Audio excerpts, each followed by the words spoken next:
எது ரொம்பவும் கஷ்டமான காரியம் அப்படின்னு கேட்டார் ஒருத்தர். ஒருத்தருக்கு ஒருத்தர் சண்டை போடாமல் இருக்கிறது தான் ரொம்ப கஷ்டமான காரியம் அப்படின்னு தோணுது. ஒரு நாட்டுக்கும் இன்னொரு நாட்டுக்கும் சண்டை, நாட்டுக்குள்ளேயே ஒரு குரூப்புக்கும் இன்னொரு குரூப்புக்கும் சண்டை. ஏன் சண்டை போட்டுக்கிறீங்கன்னு கேட்டு பாருங்கள். நாங்கள் சமாதானத்துக்காக தான் சண்டை போட்டுக்கிறோம் அப்படிம்பாங்க. வாழறதுக்காக பிறந்த மனுஷன் லட்சியத்துக்காக உயிரை விட தயார் அப்படின்னு சொல்லிகிட்டு இருப்பான். அப்படி உயிரை விடுறவங்கள நாமளும் பாராட்டுவோம். ஆனால் ஒன்றுமில்லாத விஷயங்களுக்கெல்லாம் சண்டை போடுறவங்களெல்லாம் அப்படிப்பட்டவங்களையும் சரி உயிரை விடுறவங்களையும் சரி என்னென்னு சொல்கிறது, யுத்தங்களாலேயும் சண்டைகளாலேயும் நாம் அடையிறது என்னங்கிறது ஒரு பக்கம் இருக்கட்டும், இழக்கிறது என்ன தெரியுமா? ஏராளமான உயிர்கள். ரத்தம் சிந்துறதுக்கு நான் தயார் அப்படின்னு மார்தட்டி சொல்லலாம். ஆனால் ரத்தம் சிந்தினா உயிர் காத்துக்கிட்டு இருக்க தயார் இல்லை. அதாவது உயிர் நமக்காக காத்துக்கிட்டு இருக்க தயார் இல்லை. இழக்கிற ரத்தத்தை ஈடுகட்டினா தான் உயிரை காப்பாற்ற முடியும். அதனால் இது சம்மந்தமாக ஆராய்ச்சி செய்கிற கட்டாயம் ஏற்பட்டு போச்சு. அதோட விளைவாக புதுசாக ஒன்றை கண்டுபிடிச்சிருக்கிறாங்க. அதுதான் செயற்கை ரத்தப்பொடி. இப்போ இந்த திடீர் சாம்பார் பொடி, திடீர் ரசப்பொடி, திடீர் காப்பி பொடி இப்படிலாம் சொல்கிறோம்ல, அது மாதிரி இது திடீர் ரத்தப்பொடி. இஸ்ரேல் ஒரு சின்ன நாடு, மக்கள் தொகை குறைச்சல், அதோட போர்கள் வேறு. அதனால் காயம்பட்டவங்களை காப்பாற்றியே தீர வேண்டிய கட்டாயம். காப்பாற்றணும்னா ரத்த இழப்பை தடுக்கணும். அப்படின்னா உடனடியாக புது ரத்தம் செலுத்தி ஆகணும். திடீர்னு ரத்தம் வேணும்னா எங்கே போகிறது? அதுவும் கிடைக்கிற ரத்தம் சேர்கிற குரூப்பாக இருக்கணும். ஒரு வேடிக்கை பார்த்தீங்களா, நான் வேறு குரூப்பு நீ வேறு குரூப்புன்னு இவன் சண்டை போடுறான். இதில் அடிபட்டவனுக்கு ரத்தம் கொடுக்க போனால் அதுலேயும் அது வேறு வேறு குரூப்பாக இருக்குது. அது ரத்தமும் வேறு வேறு குரூப்புன்னு சொல்லிகிட்டு இருக்குது. எந்த குரூப்பு ரத்தம் வேணும்? அது உடனடியாக கிடைக்கலன்னா என்ன பண்ணுறது? இப்படிப்பட்ட கஷ்டம்லாம் நமக்கு வந்துடுது. இதுக்காக தான் விஞ்ஞானிகள் இந்த ரத்த பொடியை கண்டுபிடிச்சிருக்கிறாங்க. அதாவது ஒரு ஆள் அடிபட்டு போட்டான்னு வச்சுங்களேன், அவனுக்கு ரத்தம் கிடைக்கல. உடனே என்ன பண்ணலாம்? இந்த சுத்தப்படுத்தப்பட்ட தண்ணீரை கொஞ்சம் எடுத்துக்க வேண்டியது, அதில் இந்த ரத்த பொடியை கரைக்க வேண்டியது. இப்போ இந்த செயற்கை ரத்தம் தயாராகிட்டுது. இதை அந்த ஆள் உடம்புல ஏற்றி விட்டுற வேண்டியது. இயற்கையாக நம்ம உடம்பில் இருக்கிற ரத்தம் என்னென்ன வேலை செய்யுதோ அதே வேலையை இதுவும் செய்யும். அதாவது ஆக்சிஜனை உடம்புல எல்லா இடத்துக்கும் எடுத்துகிட்டு போகுது.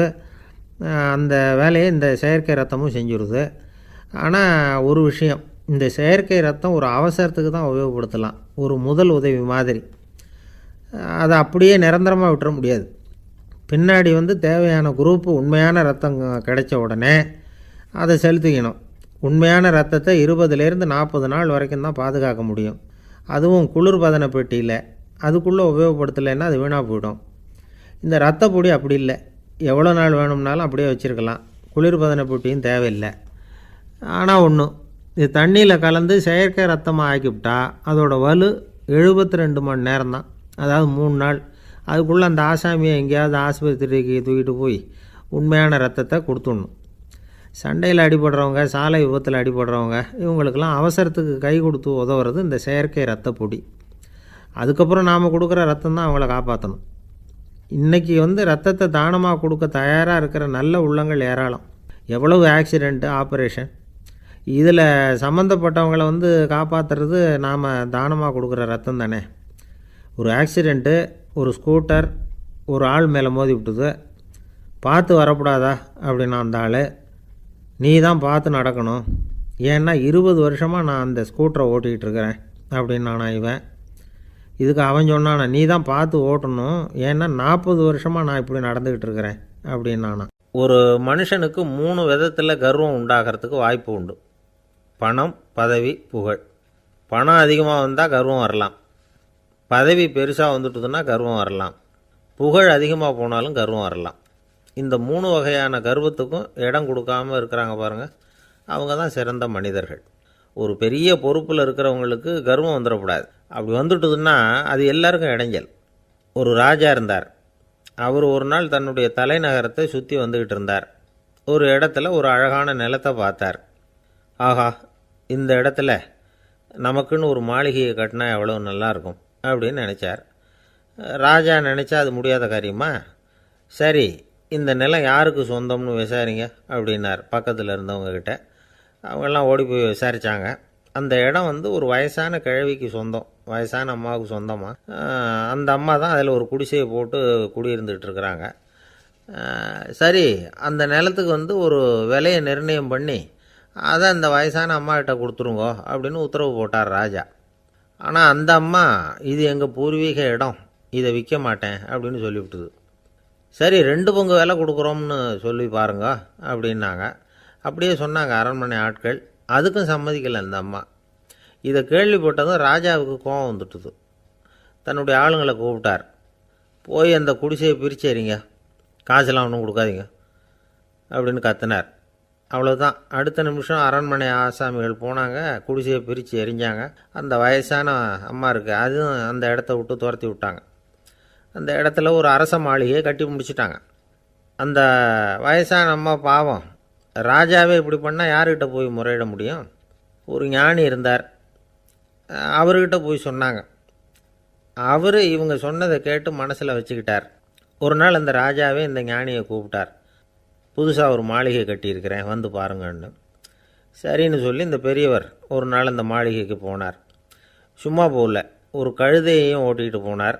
கொஞ்சம் சாக்குகள், வெத்து சாக்கு, அதையும் எடுத்து கழுதை முதுகில் போட்டு கழுதையை ஓட்டிகிட்டு போகிறார். ராஜா பார்த்தார்.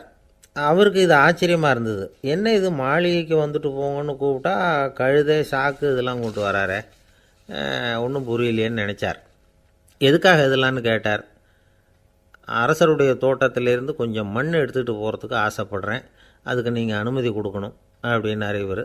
இது என்ன வேடிக்கையான கோரிக்கையாக இருக்குது அப்படின்னு நினச்சார் ராஜா. இருந்தாலும் மண் தானே கேட்குறாரு, எடுத்துகிட்டு போகட்டுமே அப்படின்னு நினச்சார். சரின்னு அனுமதி கொடுத்தார். அந்த பெரியவர் தோட்டத்துக்கு போனார், மண்ணை வெட்டினார், சாக்கில் போட்டு நிரப்புனார்.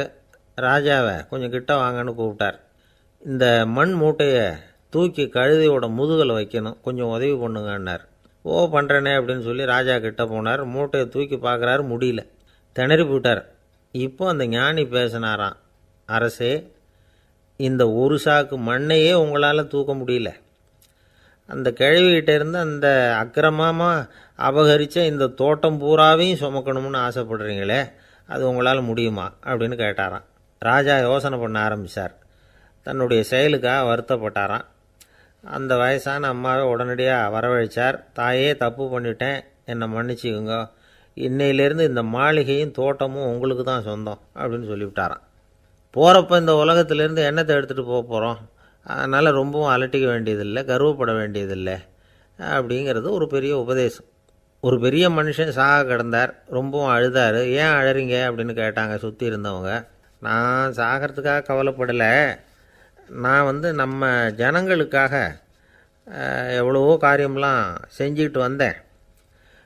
நான் செஞ்சுக்கிட்டு வந்த சேவையை இனிமேல் யார் செய்ய போகிறாங்க, அது யாரால் முடியும், அதை நினச்சி தான் அழறேன் அப்படின்னாராம். ஒருத்தர் முன்னாடி வந்தார். அதுக்காக நீங்கள் கவலைப்படாதீங்க, உங்கள் சேவையை தொடர்ந்து செய்கிறதுக்கு என்ன மாதிரி இளைஞர் பட்டாலும் தயாராக இருக்குது, இருந்தாலும் எங்கள் கவலை என்னென்னா அப்படின்னு இழுத்தார். என்ன சொல்லுங்கன்னு கேட்டார் அவர். நீங்கள் இது வரைக்கும் என்ன சேவை செஞ்சுக்கிட்டு வந்தீங்க, அதுதான் எங்களுக்கு இன்னமும் புரியாத புதிராக இருக்குது அப்படின்னாராம் அவர். ஒரு அம்மா தெருவில் உட்காந்து என்னத்தையோ தேடிட்டு இருக்கிறாங்க. அந்த அம்மா ஒரு சூஃபி ஞானி. அவங்க பேர் என்னென்னா ரபியா அல் அடாவியா. அந்த அம்மாவுக்கு கண் கூட தெளிவாக தெரியாது. அந்த பக்கமாக வந்த சில பேர் இவங்களுக்கு உதவி செய்கிறதுக்காக வந்தாங்க. என்ன தேடிகிட்டு இருக்கிறீங்க அப்படின்னு கேட்டாங்க. இதுக்கு அந்த அம்மா, அந்த கேள்வி அவ்வளோ முக்கியத்துவம் இல்லை, நான் தேடிகிட்டு இருக்கிறேன், உங்களால் முடிஞ்சால் எனக்கு உதவி பண்ணலாம் அப்படின்னாங்களாம். உதவி செய்ய வந்தவங்களுக்கு ஆச்சரியம். எதை தேடுறோங்கிறது தெரியாமல் இப்படி ஏன் நேரத்தை செலவழிக்கிறீங்க, நாங்கள் எப்படி உங்களுக்கு உதவ முடியும், எங்களுக்கு ஒன்றும் புரியலையே அப்படின்ட்டுருக்காங்க. சரி, உங்களை திருப்தி பண்ணுறதுக்காக சொல்கிறேன், ஒரு குண்டூசி தொலைஞ்சி போச்சு, அதை தேடுறேன் அப்படின்னாங்களாம் அந்த அம்மா. அதுக்கப்புறம் இவங்களும் சேர்ந்து தேட ஆரம்பிச்சிட்டாங்க. கொஞ்ச நேரம் ஆச்சு, ஒன்றும் கிடைக்கல. உதவி செய்ய வந்தவங்களும் அழுத்து போட்டாங்க. அப்புறம் கேட்டாங்க, இதை பாருங்கம்மா, இது ரொம்பவும் பெரிய தெரு, அகலமான தெரு, அதனால் குறிப்பாக நீங்கள் எந்த இடத்துல அந்த குண்டூசியை தொலைச்சிங்க அதை சொல்ல முடியுமான்னாங்களாம். இதுக்கு அந்த அம்மா, நீங்கள் மறுபடியும் அர்த்தமில்லாத கேள்வியை கேட்குறீங்க, உங்கள் கேள்விக்கும் நான் தேடுறதுக்கும் என்ன சம்மந்தம்னாங்களாம். இதை கேட்டதும் அவங்க ஒரு மாதிரி ஆகிட்டாங்க. என்னம்மா நீங்கள் பைத்தியம் மாதிரி பேசுகிறீங்க அப்படின்னாங்களாம். சரி, உங்களை மறுபடியும் திருப்திப்படுத்துறதுக்காக சொல்கிறேன். அதை நான் எங்கள் வீட்டில் தொலைச்சுட்டேன் அப்படின்னாங்களாம். அப்புறம் எதுக்காக இங்கே வந்து தேடிட்டு இருக்கிறீங்க அப்படின்னு கேட்டிருக்காங்க. ஏன்னா இங்கே தான் வெளிச்சம் அதிகமாக இருக்குது, அங்கே வீட்டுக்குள்ளே இருட்டாக இருக்குது, அதனால் இங்கே வந்து தேடுறேன். வெளிச்சம் உள்ள இடத்துல தானே தேட முடியும் அப்படின்னாங்களாம் அந்த ஞானி. இந்த கதைக்கு என்ன அர்த்தங்கிறத பெரியவங்க சொல்கிறாங்க. அதாவது இந்த தேடுதல்ங்கிறது ஒரு வியாதி. அது நம்ம சதா அலைய வைக்கும், பைத்தியமாக மாற்றுறதுக்கு முயற்சி பண்ணோம். ஒரு காலம் அது நிறைவு அடையவே அடையாது. வாழ்வுங்கிறது ஒரு புரிந்து கொள்ள முடியாத சதா இயங்கி கொண்டிருக்கிற ஒரு செயல். அதுக்கு ஆரம்பமும் இல்லை, முடிவும் கிடையாது. எதையோ தேடணும் அப்படிங்கிற உந்துதல் நமக்குள்ளே இருக்கும், ஆனால் குறிப்பாக எதை தேடிட்டு இருக்கிறோம் அப்படிங்கிறது புரியாது. அப்படி ஏதாவது ஒன்றை தேடி அடைஞ்சிடுறோம்னு வச்சுக்கோங்க, உடனே ஒரு அதிருப்தி வந்துடும். அதனால் வாழ்க்கைங்கிறது சலிப்பு நிறைந்தது அப்படிங்கிற எண்ணத்தை உண்டாக்கிக்கிறோம். ஒன்று அடைஞ்சதுக்கு அப்புறம் இன்னொன்று தேட ஆரம்பிச்சிருவோம். ஆக இந்த தேடல்ங்கிறது நாம் ஒன்று அடைஞ்சாலும் அடையாவிட்டாலும் தொடர்ந்து நடந்துக்கிட்டு தான் இருக்கும். இதுக்கு முடிவே கிடையாது. இந்த உண்மையை நாம் நல்லா புரிஞ்சுக்கணும் அப்படிங்கிறது பெரியவங்களுடைய கருத்து. ஏழையும் தேடுறான், பணக்காரனும் தேடுறான், நோயாளியும் தேடுறான், நோய் இல்லாதவனும் தேடுறான், அதிகாரம் உள்ளவனும் தேடுறான், அதிகாரம் இல்லாதவனும் தேடுறான், முட்டாளும் தேடுறான், அறிவாளியும் தேடுறான். ஆனால் யாரும் இதை தான் தேடி சாதிக்க போகிறோம், இதுதான் முடிவு அப்படின்னு திட்டவட்டமாக சொன்னதில்லை. ஒன்று அடைஞ்சதும் இன்னொன்று தேட ஆரம்பிச்சிடுறாங்க, அவ்வளோதான். அதாவது உங்களின் தேடுபவர் உங்கள் உள்ளே தான் இருக்கிறார், அவரை தேடி கண்டுபிடியுங்கள். இதுதான் ஞானிகள் நமக்கு சொல்லுகிற ஒரு ஆலோசனை. நம்மால் ஒருத்தன் ஜெயிலில் இருந்தான். இன்னொரு கைதி அவனை பார்த்து கேட்டான், ஏன்பா உன்னை பார்க்குறதுக்கு வெளியிலேருந்து யாருமே இங்கே வர்றது இல்லையே, உனக்கு சொந்தக்காரங்களே கிடையாதா அப்படின்னு கேட்டானா. ஏன் இல்லை, எனக்கு சொந்தக்காரங்க நிறைய பேர் உண்டு, அவங்க என்னை பார்க்க வராததுக்கு காரணம் வேற அப்படின்ட்டுருக்கான் இவன். என்ன காரணம்னு கேட்டான் அவன். அதுக்கு இவன் சொன்னானா, அதுக்கு என்ன காரணம்னா அவங்க எல்லாரும் இங்கே உள்ளேயே இருக்கிறாங்க அப்படின்னானா.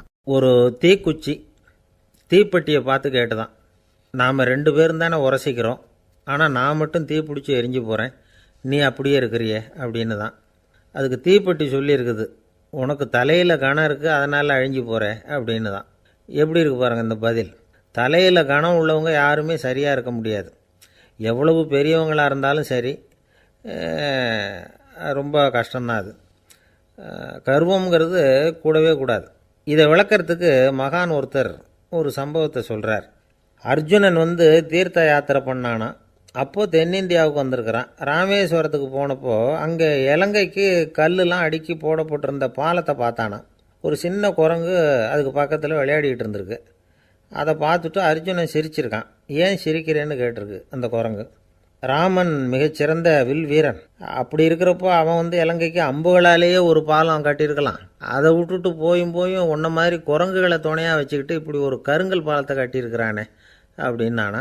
அம்புகளால் பாலம் கட்ட முடியுமா அப்படின்னு கேட்டு தான் குரங்கு. ஏன் முடியாது, என்னால் முடியுமேன்னு இருக்கான் அர்ஜுனன். அம்பால் பாலம் கட்டலாம், இருந்தாலும் என்ன மாதிரி குரங்குகள் ஏறி நடந்தால் அது தாங்குமா? அதனால தான் ராமர் கருங்கல் பாலமே கட்டினார் அப்படின்றது குரங்கு சொல்லிச்சான். அப்படியே சொல்கிற, நான் வேணும்னா இப்போ அம்புகளாலேயே ஒரு பாலத்தை கட்டுறேன், நீ அது மேலே ஏறி நடந்து பார். பாலம் விழுந்துட்டுதுன்னா நான் தீ மூட்டி அதில் குதித்து உயிர் தியாகம் பண்ணிவிடுறேன் அப்படின்னு நான் ரொம்ப கோபமாக. உடனே அந்த சின்ன குரங்கு பெரிய உருவம் எடுத்துட்டு தான் கையில் கதையோடு அர்ஜுனன் முன்னாடி நிற்கிறான் அனுமன். பார்த்தா, என்னுடைய தலைவர் ராமரையா இழிவாக பேசுகிற, நீ இப்போ பாலம் கட்டு, நான் என்னுடைய பலத்தை காட்டுறேன் அப்படின்னா அனுமன். அர்ஜுனன் தன்னுடைய காண்டிபத்தை எடுக்கிறான், சரமாரியாக அம்புகளை விடுறான். அதெல்லாம் ஒன்றோட ஒன்று கோத்துக்கிட்டு அப்படியே பாலம் மாதிரி நிற்கிது. அர்ஜுனன் தலை நிமிர்ந்து நின்னான்.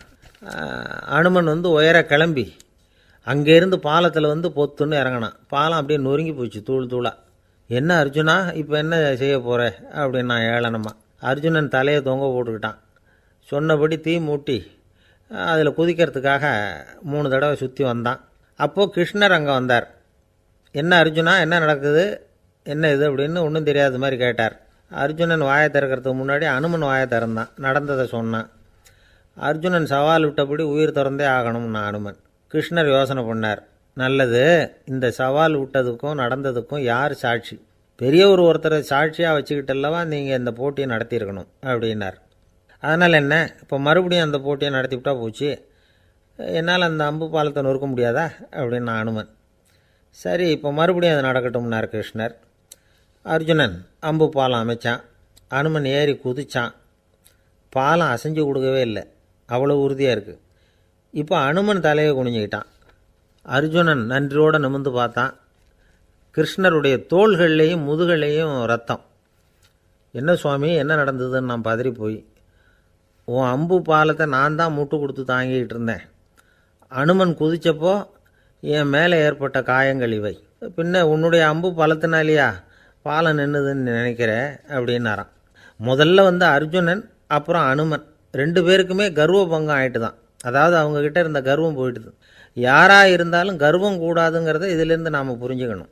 இந்த காலத்தில் நாமெல்லாம் எந்த விஷயத்துக்கெல்லாம் கர்வப்பட்டுருக்கோம் தெரியுமா? 2 பெண்கள் தங்களுடைய கணவன்மார்களை பற்றி ரொம்ப பெருமையாக பேசிக்கிட்டாங்களாம். அதில் ஒரு அம்மா சொல்லியிருக்கு, என் வீட்டுக்காரர்கிட்ட எந்த சப்ஜெக்ட் கொடுத்தாலும் சரி அந்த விஷயத்தை பற்றி அழகாக 1 மணி நேரம் பேசுவார் அப்படின்னாங்களாம். உடனே இன்னொரு அம்மா, அது என்ன பிரமாதம், என் வீட்டுக்காரருக்கு சப்ஜெக்டே தேவையில்லை, விஷயமே இல்லாமல் நாள் பூரா பேசிக்கிட்டு இருப்பார் அப்படின்னாங்களாம். ஒரு அம்மா, அவங்களுக்கு 35 வயசு இருக்கும், குடும்பத்தில் எந்த கஷ்டமும் இல்லை, இருந்தாலும் காரணம் இல்லாமல் பிள்ளைங்க பேரில் கோவப்படுறது, எரிஞ்சு விழுறது அவங்க வழக்கம். பிள்ளைங்க அழும், உடனே அவங்க மனசும் சங்கடப்படும். இன்னொரு அம்மா, நல்ல வேலையில் இருக்கிறவங்க, வாரத்துக்கு ஒரு தடவையாவது தலைவலி வந்துடும். இவங்களுக்கெல்லாம் உடம்புல எந்த கோளாறும் இல்லை, மனசு மட்டும் சரியாக இருக்காது, தூக்க மாத்திரை கையில் வச்சுருப்பாங்க. 30-35 வயசுடைய பெண்களுக்கு சர்வசாதாரணமாக காணப்படுகிற மனக்கோளாறு இது. இதுக்கு பேர் வந்து மனவாட்டம், டிப்ரெஷன், மனமடிவு அப்படின்னு சொல்லலாம். இந்த நோய்க்கு அறிகுறி என்ன தெரியுமா? மனசில் வருத்தமான உணர்வு இருக்கும், அடிக்கடி அழலாம் போல தோணும். முன்னால் எல்லாம் எந்தெந்த செயலில் ஆர்வம் இருந்ததோ அதெல்லாம் குறைஞ்சிரும், அல்லது சுத்தமாகவே ஆர்வம் இல்லாமல் போயிடும். சில பெண்கள் வந்து இளம் வயசில் பக்கத்தில் இருக்கிறவங்க கிட்ட கலகலப்பாக பேசுவாங்க, வீட்டை அலங்கரிக்கிறதுல ஆர்வம் இருக்கும். இப்போ அதிலெல்லாம் ஆர்வம் இல்லாமல் போயிடும். எந்த வேலை செஞ்சாலும் சீக்கிரம் களைப்பு அடைஞ்சுடுறது மாதிரி ஆகிடும். நமக்கு யாருமே உதவியாக இல்லை, நம்ம எல்லோரும் கை விட்டுட்டாங்க போல் இருக்குதே அப்படிங்கிற உணர்வுலாம் உண்டாகும். தன்னைத்தானே குறை சொல்லிக்குவாங்க, நாம் தப்பு பண்ணிவிட்டோம் போல் இருக்குதே அப்படின்னு தோணும். குற்றம் பண்ணிட்டதா நினச்சி கஷ்டப்படுவாங்க. பசி இருக்காது, தூக்கத்தில் தொந்தரவு இருக்கும், அடிக்கடி செத்து போடலாங்கிற உணர்வு வரும், தற்கொலை பண்ணிக்கலாங்கிற எண்ணம் உண்டாகும். சில பேர் தற்கொலை முயற்சியில் கூட ஈடுபடுவாங்க. சில பேருக்கு பலவிதமான உடல் வலிகள் இருக்கும், பலவீனம் இருக்கும், சீக்கிரமாக களைப்படைஞ்சு போடுவாங்க. இதெல்லாம் மனவாட்ட நோய்க்கான தன்மைகள். இந்த மனவாட்டம், அதாவது டிப்ரெஷனை வந்து 2 வகையாக பிரிக்கலாமா. ஒன்று தானாக உண்டாக்கிக்கிறது, இன்னொன்று எதிர் விளைவை உண்டு பண்ணுகிற அல்லது நரம்பு சம்பந்தப்பட்ட டிப்ரெஷன். தானாக உண்டாக்கிக்கிற மனவாட்ட நோய் இருக்குது பாருங்கள், அதுக்கு ஏதாவது சூழ்நிலை காரணமாக இருக்கலாம், அல்லது இல்லாமலும் போகலாம். மூளையில் வந்து டொப்பாமைன் அல்லது செரட்டோனின் இதோட அளவு வந்து குறையும் பொழுது இந்த டிப்ரெஷன் உண்டாகுது. இதுக்கு ஓரளவு பிறவி காரணங்கள் கூட இருக்கலாம், குடும்பத்தில் வேறு சிலருக்கும் வரலாம். பாதிக்கப்பட்ட பெண்ணை வந்து பார்க்குறதுக்கு பலவீனமாக தெரியும், கடுமையான குற்ற உணர்வு இருக்கும், தனியாக இருக்கிறதுக்கு ஆசைப்படுவாங்க, நடு ராத்திரியில் எழுந்திரிச்சு உட்காந்து கஷ்டப்பட்டுக்கிட்டு இருப்பாங்க, கொடூரமான முறையில் தற்கொலை பண்ணிக்க முயற்சி பண்ணுவாங்க, தீ வச்சுக்கிறது, அமிலத்தை குடிக்கிறது, தூக்கில் தூங்குறது. இப்படி தானாக வரவழைச்சிக்கிற மனவாட்ட நோய் வந்து மறையக்கூடிய நோய். ஒரு தடவை வந்தால் 3லேருந்து 6 மாதம் வரைக்கும் நீடிக்கும். இடைப்பட்ட காலங்களில் நோயாளி இயல்பாக இருப்பார். எதிர் விளைவை உண்டு பண்ணுகிற அல்லது நரம்பு சம்பந்தப்பட்ட மனவாட்ட நோய் எப்படின்னா, கணவன் மனைவி, மாமியார் மருமகள், இப்படிப்பட்ட உறவு முறை பிரச்சனைகள், தோல்விகள், எரிச்சல்கள், ஆஃபீஸு பிரச்சனை, இப்படிப்பட்ட சூழ்நிலையால் உண்டாகிறது. எல்லாத்துக்கும் மருந்து இருக்குது, மார்க்கம் இருக்குது, கவலைப்பட வேண்டியதில்லை, தைரியமாக இருக்கணும். உளவியல் மருத்துவம் இதுக்கு ரொம்ப உபயோகமாக இருக்கும். சில பெண்களை பாருங்கள், அவங்க எதுக்கும் அலட்டிக்கிறது இல்லை. ஒரு அம்மா அப்படி தான் தன்னுடைய கணவனை அழைச்சிக்கிட்டு ஒரு மனநோய் மருத்துவர்கிட்ட வந்தாங்க. டாக்டர், எங்கள் வீட்டுக்காரர் திடீர்னு ஒரு மாதிரி ஆயிட்டார், வித்தியாசமாக நடந்துக்கிறார். எப்படின்னா, இவர் தன்னையே ஒரு ஒட்டடை குச்சியாக நினச்சிக்கிட்டு இருக்கிறார். அப்படி நினச்சிக்கிட்டு தன்னுடைய தலையாலேயே வீட்டில் உள்ள ஒட்டடையெல்லாம் தொடச்சிக்கிட்டு இருக்கிறார் அப்படின்னாங்க. எவ்வளவு நாளாக அப்படி இருக்குதுன்னு கேட்டார் டாக்டர். 1 வாரமாக அப்படி இருக்குது அப்படின்னாங்க அந்த அம்மா. அப்படின்னா முன்னாடியே ஏன் அழைச்சிட்டு வரல அப்படின்னு கேட்டார் டாக்டர். வீடு பூரா சுத்தமாகட்டுமேனு பார்த்துக்கிட்டு இருந்தேன் டாக்டர் அப்படின்னாங்களாம் அந்த அம்மா. ஒரு ஊரில் ஒரு ஞானி இருக்கிறார், ரொம்ப பெரிய ஞானி, ரொம்ப வயசாகிட்டுது. கடைசி காலத்தில் அவர்கிட்ட சில பேர் வந்தாங்க. உங்கள் குரு யார் அப்படின்னு கேட்டாங்க. அவர் நிமிர்ந்து பார்த்தார். எனக்கு ஆயிரக்கணக்கான குருமார்கள் உண்டு, அவங்க பேரெல்லாம் சொல்லணும்னா இந்த காலம் பத்தாது. ஆனால் முக்கியமான ஒரு 3 பேரை பற்றி மட்டும் உங்களுக்கு சொல்கிறேன் அப்படின்னாராம். அப்புறம் சொன்னார், அந்த 3 பேரில் ஒருத்தன் ஒரு திருடன். ஒரு சமயம் ஒரு பாலைவனம் வழியாக நான் போய்கிட்டு இருந்தேன். அப்போது வழி தவறி போய் ஒரு கிராமத்துக்கு போயிட்டேன். அது இருட்டு நேரம், நடு ராத்திரி, ஊரே உறங்கி போச்சு. அந்த நேரத்தில் ஒரு ஆள் மட்டும் ஒரு வீட்டு சுவத்தில் ஏதோ பண்ணி உள்ளே நுழையிறதுக்கு முயற்சி பண்ணிகிட்ருக்கிறான். அவங்கிட்ட போய் நான் இன்றைக்கி இங்கே எங்கே தங்க முடியும் அப்படின்னு கேட்டேன். அதுக்கு அவன், இந்த ராத்திரி வேளையில் அது ரொம்ப சிரமம், ஒரு திருடனோட உங்களால் தங்க முடியும்னா நீங்கள் என்னோட தங்கலாம் அப்படின்னா. நான் அவங்க கூட 1 மாதம் தங்கியிருந்தேன். ஒவ்வொரு நாள் ராத்திரியும் இப்போ நான் என்னுடைய வேலைக்கு போகிறேன், நீங்கள் ஓய்வு எடுத்துக்கோங்க அப்படின்னு சொல்லிவிட்டு போவான். அவன் திரும்பி வந்த உடனே உனக்கு ஏதாவது கிடச்சிதான்னு நான் கேட்பேன். அதுக்கு அவன், இன்றைக்கி ராத்திரி ஒன்றும் இல்லை, நாளைக்கு மறுபடியும் முயற்சி பண்ணுவேன் அப்படின்பா. எப்பவும் அவன் நம்பிக்கை இழந்ததே கிடையாது, எப்பவும் சந்தோஷமாகவே இருப்பான். நானும் ரொம்ப காலமாக தியானம் பண்ணிக்கிட்டே இருந்தேன், ஒன்றுமே நடக்கலை. ஆனால் நான் என்ன பண்ணேன் தெரியுமா, மனசு வருத்தப்படும், நம்பிக்கை இழந்துருவேன். அப்போல்லாம் அந்த திருடனுடைய விடாமுயற்சி தான் ஞாபகத்துக்கு வரும். அதனால் அந்த திருடன் எனக்கு ஒரு குரு. என்னுடைய 2வது குரு யாருன்னா அது ஒரு நாய். இது எப்படின்னா, ஒரு சமயம் எனக்கு ரொம்ப தாகமாக இருந்தது. ஒரு நதியை நோக்கி போய்கிட்டு இருந்தேன். அப்போது ஒரு நாயும் வந்தது. அதுக்கும் தாகம். ஓடி வந்து ஆற்றை பார்த்துது. அதோட நிழல் வந்து ஆற்றுல தெரிஞ்சுது. அதை பார்த்ததும் பயந்துட்டுது. அதாவது அது தன்னுடைய சொந்த உருவத்தையே கண்டு பயந்தது. அதை பார்த்து குறைக்குது, திரும்பி ஓடிச்சு. ஆனால் அதுக்கு தாகம் அதிகமாக இருந்ததுனால அது மறுபடியும் திரும்பி வந்தது. பார்த்தா மறுபடியும் தண்ணியில் நாயோட உருவம் தெரியுது. இப்படி சில தடவை பண்ணிச்சு. இருந்தாலும் கடைசியில் தண்ணியில் குதிச்சுட்டுது துணிஞ்சி. இப்படி குதித்த உடனே அதோட உருவமும் மறைஞ்சுட்டுது. இதை பார்த்தேன். நான் என்ன புரிஞ்சுக்கிட்டேன்னா, எவ்வளவு தான் பயம் இருந்தால் கூட ஒருத்தன் தைரியமாக காரியத்தில் இறங்கணும் அப்படிங்கிறத புரிஞ்சுக்கிட்டேன். இந்த போதனை அந்த நாய்கிட்ட இருந்து எனக்கு கிடைச்சிது. இது ஒன்று. அடுத்தது என்னுடைய 3வது குரு யாருன்னா அது ஒரு சின்ன குழந்தை. நான் ஒரு சமயம் ஒரு நகரத்துக்கு போனேன். அங்கே ஒரு குழந்தை எரிகிற மெழுகுவத்தி ஒன்று எடுத்துக்கிட்டு வந்தது. நான் அந்த குழந்தைய பார்த்து வேடிக்கையாக கேட்டேன், ஏன் பாப்பா, இந்த மெழுகுவத்தியை நீயாவே கொளுத்துனியா அப்படின்னு கேட்டேன்.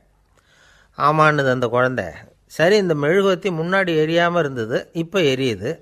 இந்த மெழுகுவத்திக்கு வெளிச்சம் எங்கேருந்து வந்தது, அதை எனக்கு காட்ட முடியுமா அப்படின்னு கேட்டேன் அந்த குழந்தைகிட்ட. இதுக்கு அந்த குழந்தை சிரிச்சுக்கிட்டு அந்த மெழுகுவத்தியை ஊதி அணைச்சுட்டுது. அதுக்கப்புறம் என்னை பார்த்து கேட்டுது, இப்போ இந்த மெழுகுவத்தியின் வெளிச்சம் போனதை பார்த்தீங்க இல்லையா, அது எங்கே போச்சுன்னு எனக்கு சொல்லுங்க அப்படின்னுது. அந்த குழந்தை இப்படி கேட்டதும் என்கிட்ட இருந்த ஆணவம் அழிஞ்சுட்டுது. நான் படித்ததெல்லாம் அந்த வினாடியில் சுக்கு நூறாக போயிட்டுது. என்னுடைய முட்டாள்தனத்தை நான் உணர்ந்தேன் அப்படின்னு இவ்வளவும் அந்த ஞானி விவரமாக சொன்னாராம். அதனால் நாம் இன்னார்கிட்டே இருந்து தான் இதை கற்றுக்கணுங்கிறது இல்லை, யாருக்கிட்டே இருந்தும் எதையும் கற்றுக்கலாம். நம்மால் ஒருத்தன் ஒரு நாய் வளர்த்துக்கிட்டு இருந்தான். அந்த நாய்க்கு வால் கிடையாது. யாரோ ஏற்கனவே வெட்டி எடுத்துட்டாங்க. இந்த நாய் தான் சார் எனக்கு குரு, அதுக்கிட்டே இருந்து கூட நான் பாடம் கற்றுக்கிட்டு இருக்கிறேன் அப்படின்னா. அப்படி என்ன கற்றுக்கிட்டேன் அந்த வால் இல்லாத நாய்கிட்டே இருந்து அப்படின்னு கேட்டோம். நாம் யாருக்கிட்டையும் வாலாட்டக்கூடாது அப்படிங்கிற பாடத்தை அதுக்கிட்டே இருந்து தான் நான் கற்றுக்கிட்டேன் அப்படின்னா. ரொம்ப நாளைக்கு முன்னாடி ஒரு நாள் கோவலன் நாடகம் நடந்தது. எங்கள் மதுரையில் நடந்தது. அதில் ஒரு முக்கியமான கட்டம், கண்ணகி கிட்ட சிலம்பை வாங்கிக்கிட்டு அதை விற்கிறதுக்காக மதுரை நகருக்கு புறப்படுறான் கோவலன். அந்த சமயத்தில் கண்ணகி பாடுற மாதிரி ஒரு நாடக பாடல் நாடக ஆசிரியர் எழுதினது. அது என்ன பாட்டுன்னா, மா பாவியோர் கூடி வாழும் மதுரைக்கு மன்னா போகாதீர் என்று அப்படின்னு ஆரம்பிக்கும் அந்த பாட்டு. இதுதான் அந்த பாட்டு. இதை கண்ணகி மேடையில் பாடின உடனே கூட்டத்தில் சலசலப்பு. நம்ம ஊர்லேயே நமக்கு முன்னாடியே நின்றுக்கிட்டு மா பாவியோர் கூடி வாழும் மதுரை அப்படின்னு சொல்கிறாங்களே, என்ன தைரியம் அப்படின்னு எல்லாம் குழப்பம் பண்ண ஆரம்பிச்சிட்டாங்க. மக்கள் சத்தம் போட ஆரம்பிச்சிட்டாங்க. எதிர்ப்பு குரல் அது பாட்டுக்கு வர வர அதிகமாக போட்டுது. கொண்டுக்கிட்டு வா அந்த நாடக ஆசிரியரை, எழுதுனது யார் அப்படின்னு ஒரே சத்தம், கூச்சல். வேறு வழி இல்லை. மெதுவாக மேடைக்கு வந்தார் அந்த நாடக ஆசிரியர். 4 பக்கத்திலிருந்தும் கேள்வி கணைகள். மக்களை பார்த்து கொஞ்சம் அமைதியாக இருங்கோ அப்படின்னு சொல்லிவிட்டு தன்னுடைய விளக்கத்தை சொல்ல ஆரம்பித்தார் அந்த நாடக ஆசிரியர். மா அப்படின்னு சொன்னால் திருமகளாகிய லட்சுமி அப்படின்னு அர்த்தம். பா அப்படின்னா கலைமகளாகிய சரஸ்வதி. வி அப்படின்னா மலைமகளாகிய பார்வதி. மா பாவியோர் அப்படின்னா திருமகளும் கலைமகளும் மலைமகளும், இவங்க மூவரும் அப்படின்னு அர்த்தம். இந்த 3 பேரும் வாழ்கின்ற மதுரை புனிதம் நிறைந்தது, சகல செல்வங்களும் நிறைஞ்சது. அப்படிப்பட்ட ஊரில் நான் அணிந்து கொள்ளும் இந்த சாதாரண சிலம்பை யார் வாங்கிக்குவாங்க அப்படிங்கிற எண்ணத்தோடு தான் கண்ணகி அப்படி சொல்கிறா. அதை நினச்சி தான் நான் எழுதினேன். ஆகவே மதுரையை ரொம்ப சிரமப்படுத்தணும், ரொம்ப மோசமாக எழுதணும் அப்படிங்கிற எண்ணம்லாம் எனக்கு கிடையாது. பெருமைப்படுத்தணும்னு நினச்சி தான் அப்படி எழுதினேன் அப்படின்னு விளக்கம் கொடுத்தாராம். இந்த விளக்கத்தை கேட்டதும் எல்லாரும் ரொம்ப சமாதானம் ஆகிட்டாங்களாம். இப்படி விளக்கம் கொடுத்த அந்த நாடக ஆசிரியர் யார் தெரியுமா? அவர் தான் தமிழ் நாடக உலகின் முதல் ஆசான் சங்கரதாஸ் சுவாமிகள். அவருக்கு நகைச்சுவை உணர்வும் அதிகம். 1920ஆம் ஆண்டு திருநெல்வேலியில் அவர் தங்கியிருக்கிறார் நாடகம் நடத்துறதுக்காக. அவர் தங்கியிருந்த வீட்டில் கொசு மூட்டைப்பூச்சி அதிகமாக இருந்திருக்கு. அவரால் தூங்கவே முடியல. அவர் அனுபவித்த தொல்லைகள் ஒரு பாட்டாக உருவாச்சு. வேடிக்கையாக ஒரு பாட்டு எழுதினாராம். மூட்டையும் கொசுவும் ஒரு வீட்டிலே மீட்டிங் போட்டால் முன்னே நிற்க யாரால் முடியும்? கொசு மோகன ராகம் போல சத்தம் போட்டு முன்னே நின்று செய்திடும் யுத்தம். இதை மறுநாள் நாடகத்தில் கோமாளி வேஷம் போட்ட ஒரு சிறுவனை விட்டு பாட வச்சுருக்கார். எல்லாரும் சிரித்து ரசித்தாங்களாம். சங்கரதாஸ் சுவாமிகள் கல்யாணமே பண்ணிக்கல, துறவி மாதிரியே வாழ்ந்திருக்கார். தமிழ் நாடக கலைக்கு தன்னையே அர்ப்பணம் பண்ணிட்டவர் அவர். 1922 நவம்பர் மாதத்தில் ஒரு நாள் புதுச்சேரியில் அவர் வாழ்க்கை முடிஞ்சுது. அப்போ அவருக்கு வயசு 55. சங்கரதாஸ் சுவாமிகள் நாடக ஆசிரியர் மட்டும் இல்லை, மேடை நாடக இயக்குனர், தயாரிப்பாளர், அவரே ஒரு சிறந்த நடிகர். ஒரு தடவை சாவித்திரி நாடகத்தில் இவர் யமதர்மனாக வேஷம் போட்டு நடிச்சிருக்கிறார். நாடகம் பார்த்துக்கிட்டு இருந்த கருவுற்ற ஒரு பெண்மணிக்கு பயத்தினால அங்கேயே குழந்தை பிறந்துட்டு தான். அந்த நிகழ்ச்சிக்கு அப்புறம் இவர் இந்த வேஷம் போடுறப்போலாம் ஜனங்களுக்கு முன்கூட்டியே எச்சரிக்கை கொடுக்க ஆரம்பிச்சிருவாராம். அதாவது அப்படி யாராவது பயப்படுறவங்க இருந்தால் கொஞ்சம் கண்ணை மூடிங்க அல்லது எழுந்திரிச்சு போடுங்கன்னு. நடிப்புன்னா அப்படிலாம் இருக்கணும். இந்த காலத்தில் நடிகர் ஒருத்தர் சொன்னார், சார் நான் இந்த நாடகத்தில் நடிக்கிறப்போ முகத்தில் நவரசங்களையும் காட்டி நடித்தேன், உணர்ச்சிகளை எல்லாம் நல்லா காட்டி நடித்தேன். அப்படி இருந்தும் ஜனங்கள் கல்லை எடுத்து மேடையில் வீசிவிட்டாங்க சார் அப்படின்னார். நாடகத்தில் உங்களுக்கு என்ன வேஷம் அப்படின்னு கேட்டாங்க. அது செத்து கிடக்கிற பணமாக நடித்தேன் சார் அப்படின்னார். ஒரு ஊரில் ஒரு ராஜா இருந்தார். அந்த ராஜாவுக்கு ஒரு மந்திரி. ராஜா ரொம்ப நியாயமானவர், நேர்மையானவர், கண்டிப்பானவர். தப்பு செய்கிறது யாராக இருந்தாலும் தண்டனை கொடுப்பார். வேண்டியவங்களுக்கு ஒரு நியாயம், வேண்டாதவங்களுக்கு ஒரு நியாயங்கிறதெல்லாம் அவர்கிட்ட கிடையாது. ஒரு சமயம் அரசவையில் அந்த அமைச்சரே விதிமுறைகளுக்கு புறம்பாக ஏதோ நடந்துக்கிட்டு இருக்கார். மன்னருக்கு கோபம் வந்துட்டுது. உடனே அந்த அமைச்சரை கிட்டத்தில் கூப்பிட்டு அவர் கன்னத்தில் ஓங்கி ஒரு அறை கொடுத்துட்டாராம். உடனே அந்த அமைச்சர் என்ன பண்ணார் தெரியுமா? நேராக போனார். அங்கே நின்றுக்கிட்டு இருந்த இன்னொருத்தர் கன்னத்தில் ஓங்கி அரைஞ்சார். அறை வாங்கினவர் திகைச்சு போயிட்டார். இவர் ஏன் நம்மளை அரைகிறார் அப்படின்னு யோசனை பண்ணார். மன்னரும் திகைச்சு போயிட்டார். நாம் இவர் அரைஞ்சா அதுக்காக இவர் போய் இன்னொருத்தரை அரையணுமா அப்படின்னு யோசனை பண்ணார். இவருக்கு என்ன பைத்தியமானு கூட நினைக்க ஆரம்பிச்சிட்டார். ஆனால் என்ன ஆச்சுன்னா, அப்புறம் அமைச்சர் அவர் கவனிச்சிக்கிட்டு இருந்தாரா, அவர் இன்னொருத்தர் அரைஞ்சார் இல்லையா, அந்த அறை வாங்கின ஆசாமியை பார்த்து கத்திக்கிட்டு இருந்தார்.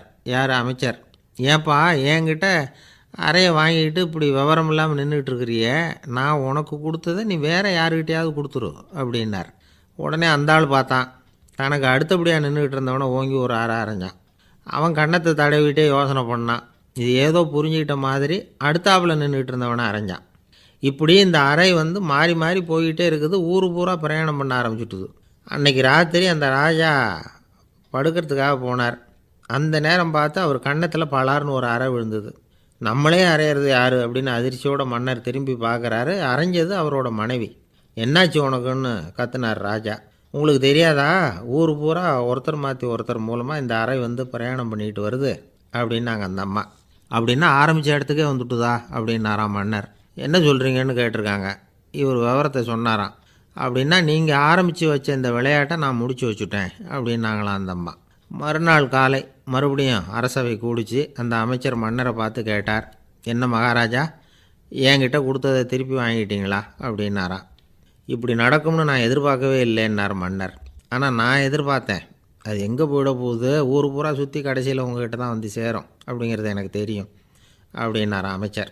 இந்த கதை வேடிக்கையாக இருந்தால் கூட இதில் உள்ள கருத்து முக்கியமானது. இந்த உலகத்தில் பல கருத்துக்கள் இப்படி தான் மாறி மாறி சுற்றி வந்துக்கிட்டே இருக்குது.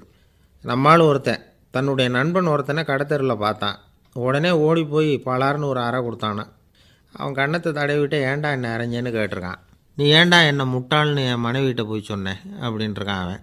உன்னை ஒரு முட்டாள்னு சொன்னதுக்காகவா நீ என்ன அரைஞ்ச அப்படின்னு கேட்டிருக்கான் இவன்.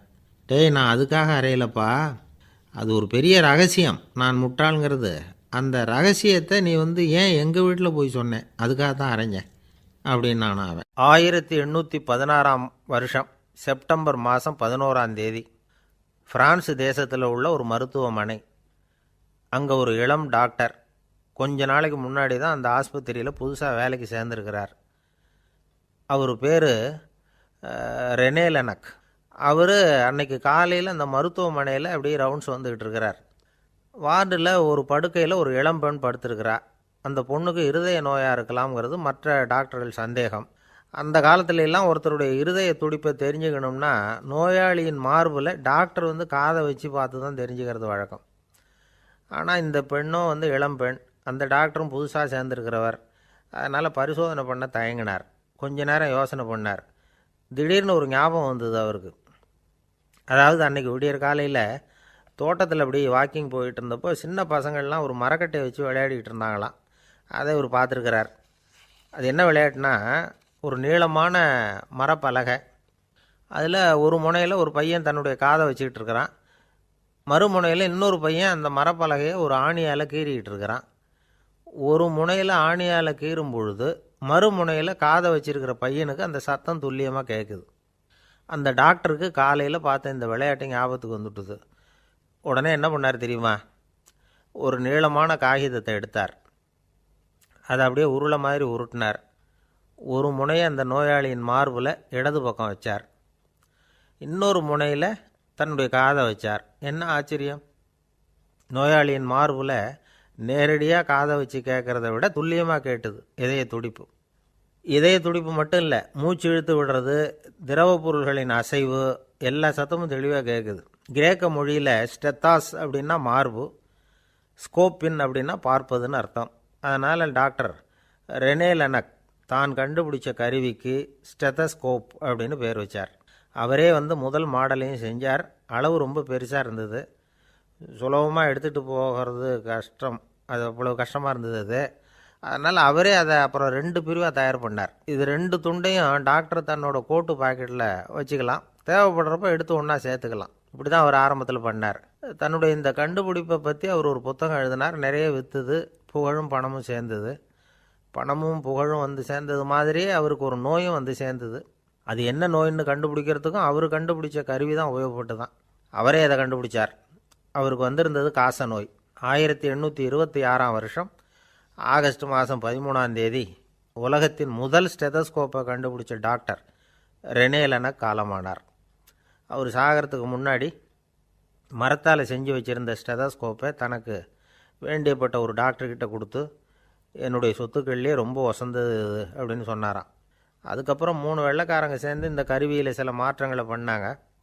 ஆனால் 1829 லண்டனில் டாக்டர் நிக்கோலஸுங்கிறவர் ஒரு காதால் இதய துடிப்பை கேட்குறத விட டாக்டர் 2 காதாலையும் கேட்குறது தான் சரியாக இருக்கும் அப்படின்னு ஒரு கருத்தை வெளியிட்டார்.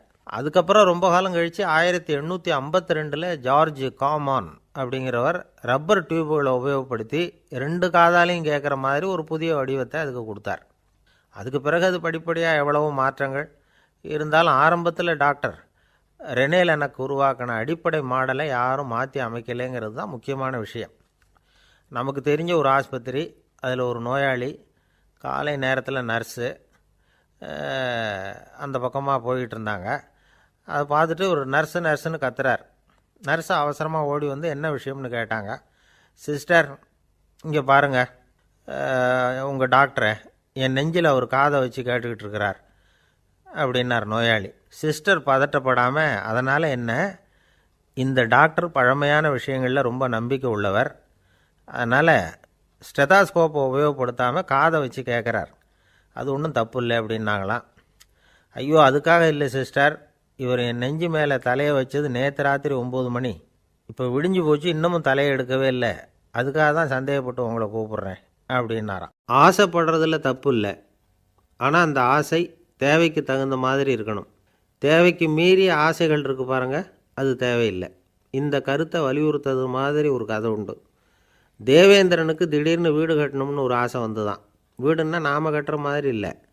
தேவேந்திரன் வீடுன்னா சும்மாவா, ஒரு பிரம்மாண்டமான அரண்மனை கட்டணும். அது மாதிரி இந்த 3 லோகத்துலேயும் ஒரு அரண்மனை கிடையாது அப்படின்னு எல்லாரும் சொல்லணும். இது அவனோட ஆசை. உடனே தேவ தச்சரான விஸ்வகர்மாவை கூப்பிட்டான், உத்தரவு போட்டான். விஸ்வகர்மா தன்னுடைய உதவியாளர்களை எல்லாம் கூப்பிட்டு ஒன்றா சேர்த்துக்கிட்டார். படாத பாடுபட்டு ஒரு பெரிய அரண்மனையை கட்டி முடித்தார். கட்டி முடிக்க 1000 வருஷம் ஆச்சு.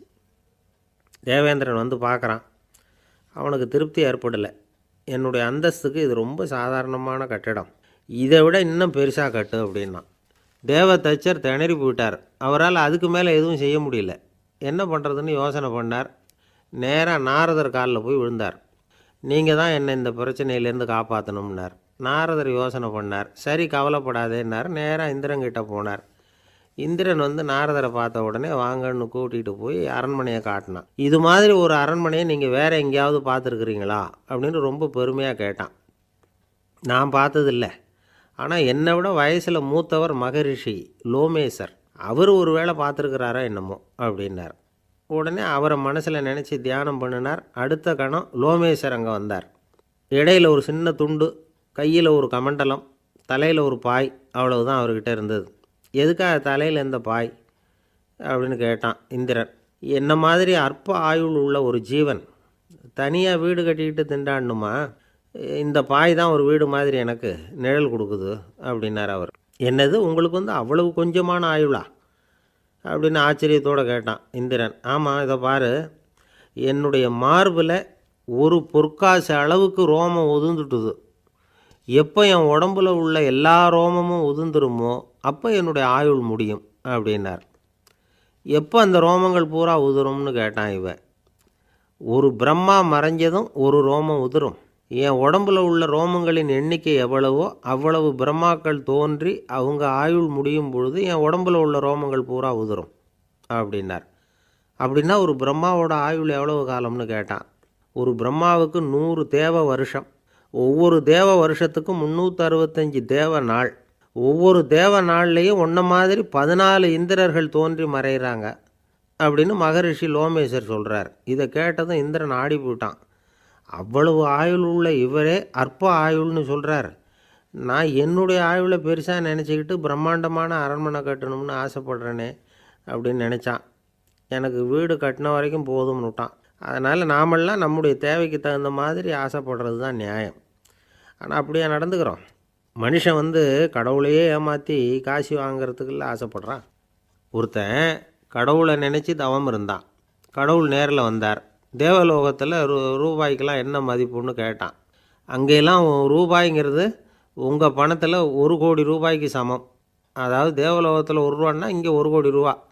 அது மாதிரி எங்களுக்கு ஒரு நாளுங்கிறது உங்கள் கணக்கில் 1 கோடி வருஷத்துக்கு சமம் அப்படின்னார் கடவுள். அப்படின்னா எனக்கு நீங்கள் அதிகமாக எதுவும் தர வேணாம், உங்கள் கணக்குப்படி ஒரே 1 ரூபா கொடுங்க, அது போதும்னா இவன் ரொம்ப சாமர்த்தியமாக. கடவுள் யோசனை பண்ணார். அது ஒன்றும் கஷ்டம் இல்லை, 1 ரூபா தானே கேட்குற, கொடுத்துட்றேன். ஆனால் இப்போ வரும்பொழுது நான் எடுத்துக்கிட்டு வரல, எங்கள் கணக்குப்படியே 1 நாள் பொறுத்துக்க பணத்தோடு வந்துடுறேன் அப்படின்னு சொல்லிவிட்டு பறந்து போயிட்டார். ஒரு ஜென் துறவி, அவருக்கு ரொம்ப வயசாகிட்டுது, கடைசி காலம். நண்பர்களெல்லாம் கூப்பிட்டார். நண்பர்களே, நான் வந்து வித்தியாசமான முறையில் சாகணும்னு ஆசைப்படுறேன், அதுக்கு ஏதாவது யோசனை சொல்லுங்களேன் அப்படின்னு கேட்டாராம். நண்பர்கள் சிரித்தாங்க. என்ன பேச்சு பேசுகிறீங்க, சாவறதுங்கிறது என்ன விளையாட்டு கத்தனமான காரியமா அப்படின்னு கேட்டிருக்காங்க. அந்த துறவி கொஞ்ச நேரம் யோசனை பண்ணார். அப்புறம் கேட்டாராம், இது வரைக்கும் யாராவது நடந்துக்கிட்டே இறந்துருக்குறாங்களா அப்படின்னாராம். எல்லாரும் இல்லைன்னாங்களாம். ஒருத்தர் மட்டும் சொல்லியிருக்கார். அப்படியும் ஒருத்தர் இறந்துருக்கிறதாக ஒரு கதையில் படிச்சிருக்கிறேன், ஒரு ஞானியால் தான் அப்படியெல்லாம் செய்ய முடியும் அப்படின்னு அவர் சொன்னாராம். சரி அப்படின்னா அந்த முறை நமக்கு வேணாம், நின்றுக்கிட்டே யாராவது உயிரை விட்டுருக்காங்களா அப்படின்னு விசாரித்தாராம். அப்படியும் ஒருத்தர் இறந்துருக்கிறார் அப்படின்னாங்களாம். மறுபடியும் அந்த துறவி யோசனை பண்ணியிருக்கிறார். ஏதாவது வித்தியாசமான முறையில் நாம் போகணும் அப்படிங்கிறது அவருடைய விருப்பம். மனிதன் எப்படி வாழ்கிறானோ அப்படி இறப்பது தான் நல்லது. சரி, யாராவது தலைகீழாக யோகம் செய்யும் நிலையில் இறந்துருக்கிறாங்களா அப்படின்னு விசாரித்தாராம். நண்பர்கள் சிரித்தாங்க. தலைகீழாக நின்னபடி இறந்ததாக நாங்கள் கேள்விப்பட்டதே இல்லை, அது முடியாத காரியம் அப்படின்ட்டுருக்காங்க.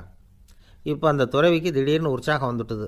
உடனே எழுந்திரிச்சார், தலைகீழாக நின்னார், அப்படியே உயிரை விட்டுட்டார்.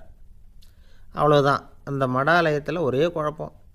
எப்படி அவரை கீழே இறக்கி படுக்க வைக்கிறது அப்படின்னு புரியல. இப்படி உயிர் விடுறதை பற்றி அவங்க இது வரைக்கும் கேள்விப்பட்டதும் இல்லை. உண்மையிலேயே இவர் இறந்து தான் போனாராங்கிறதும் தெரியல. சோதித்து பார்த்தாங்க.